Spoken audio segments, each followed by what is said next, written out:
देख लीजिए आप लोग। Question number 3, when provision for depreciation account is maintained, तो किस तरीके से होगा। तो 1 अप्रैल 15 को हमने फर्नीचर परचेज किया 55,000 का, ठीक है। और 31 मार्च 16 को जब 1 ईयर कंप्लीट होगा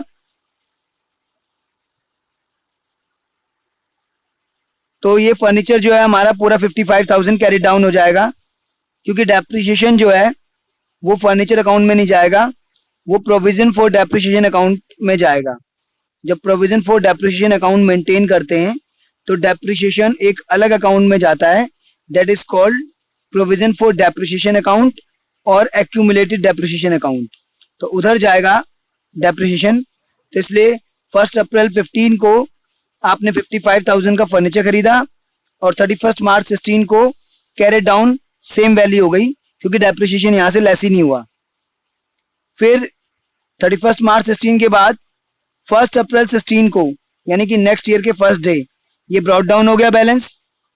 और क्वेश्चन में गिवन है कि 1 अप्रैल 16 को हमने एक और फर्नीचर खरीद लिया, तो bank account second mean second furniture, total हो गया 64,500, जो कि सेकेंड ईयर एंड में अप्रैल 16 टू मार्च 17, तो मार्च 17 में कैरी डाउन हो गया। अगेन डेप्रिसिएशन प्रोविजन वाले अकाउंट में जाएगा, इसलिए यहाँ पर फुल वैल्यू। फिर थर्ड ईयर के फर्स्ट डे 1 अप्रैल 17 को हमने बैलेंस ब्रॉट डाउन कर दिया 64,500, और जब थर्ड ईयर क्लोज हुआ मार्च 18 को तो हमने सेम बैलेंस कैरी डाउन कर दिया, क्योंकि थर्ड ईयर में हमने कोई नई मशीन नहीं खरीदी, तो सेम बैलेंस कैरी डाउन कर दिया, क्योंकि डेप्रिसिएशन तो प्रोविजन फॉर डेप्रिसिएशन अकाउंट में हम डालेंगे, ठीक है।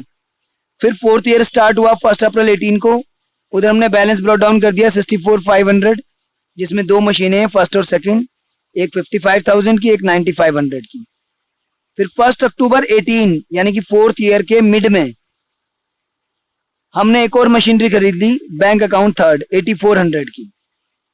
तो अब हमारा फोर्थ ईयर के एंड में टोटल हो गया 549, 8412, 72,900। और क्योंकि डेप्रिसिएशन तो हमने प्रोविजन फॉर डेप्रिसिएशन अकाउंट में डालना है, इधर तो डालना ही नहीं है, तो बैलेंस कैरी डाउन हो जाएगा full value 72,900, 31 March 19, fourth year and.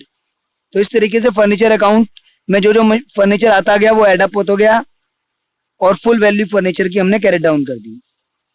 अब इसका जो डेप्रिसिएशन है वो अलग अकाउंट में इकट्ठा होगा, that is called accumulated depreciation account या प्रोविजन फॉर डेप्रिसिएशन अकाउंट। पहला डेप्रिसिएशन हमारा लगा 31 मार्च 16 को, फर्स्ट मशीनरी पे जो लगा था 5,000 का,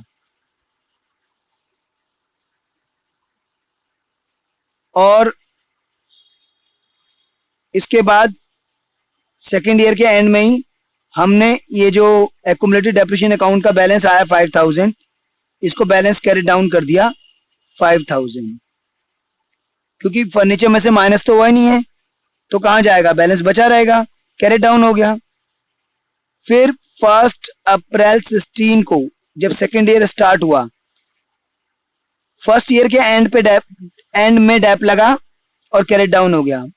सेकेंड ईयर के स्टार्ट में यानी कि just next day balance brought down हो गया ये आपका 5,000, और जब सेकेंड ईयर खत्म होगा मार्च 17 में, तो अब जो डेप लगेगा दो मशीन का लगेगा, फर्स्ट का और सेकंड का, क्योंकि सेकेंड ईयर के स्टार्ट में हमने एक और मशीनरी खरीद ली थी, तो फर्स्ट का 5,000 और सेकंड का हमारा आया था 900, तो 5900 का हमारा डेप लगेगा, और ये पहले डेप के साथ ऐड हो जाएगा 5 + 5900, तो 10,900 टोटल हो गया, 10,900 बैलेंस कैरिड डाउन। इसीलिए इसका नाम एक्यूमुलेटेड डेप्रिसिएशन अकाउंट है, क्योंकि इसमें डेप्रिसिएशन एक्यूमुलेट होता रहता है, इकट्ठा होता रहता है, एसेट में से माइनस नहीं होता।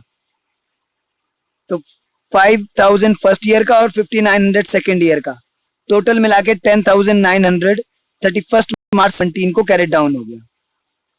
और फिर 1 अप्रैल 17 यानी कि थर्ड ईयर के स्टार्ट में बैलेंस ब्रॉट डाउन हो गया हमारा 10,900, और फिर थर्ड ईयर के एंड में यानी कि मार्च 18 में फिर से हमारा डेप लगा, फर्स्ट और सेकंड का वही 5,000 एंड 900, 5,900 का, और पुराने वाले डेप के साथ एडअप होके कैरी डाउन हो जाएगा 009 और 918 और 16,800 कैरी डाउन हो जाएगा थर्ड ईयर के एंड में। अभी हमें एक और ईयर का बनाना है और ये स्पेस खत्म हो गया है 31 मार्च 18, 1 अप्रैल 18 को फोर्थ ईयर स्टार्ट होगा। यहाँ कंटिन्यू कर रहा हूं मैं। 1 अप्रैल 18 को फोर्थ ईयर स्टार्ट हुआ और बैलेंस ब्रॉट डाउन हमने किया 16,800 पीछे से, और फिर 31 मार्च 19 को जब फोर्थ ईयर खत्म होगा तो फिर से डेप्रिसिएशन लगाएंगे, फर्स्ट का, सेकंड का और थर्ड का, क्योंकि फोर्थ ईयर में हमने एक और मशीनरी खरीद ली थी। फर्स्ट का 5,000, सेकंड का 900 और थर्ड मशीनरी का 6 मंथ का, क्योंकि वो हमने अक्टूबर में परचेज की थी, तो अक्टूबर टू मार्च 6 मंथ 8400 की परचेज की थी, 400 रेजिडुअल वैल्यू थी और 10 ईयर एक्सपेक्टेड लाइफ थी। एनुअल डेप 800 आया था, 6 मंथ का 400, तो टोटल हो गया 6,300। अब ये एडअप कर लेते हम लोग, 0 0 8 and 3 11, 6 6 12 and 13, 23,100 टोटल आ गया। तो 23,100 अब हम कैरी डाउन कर देंगे भाई। बैलेंस कैरी डाउन 31 मार्च 19 को 23,100।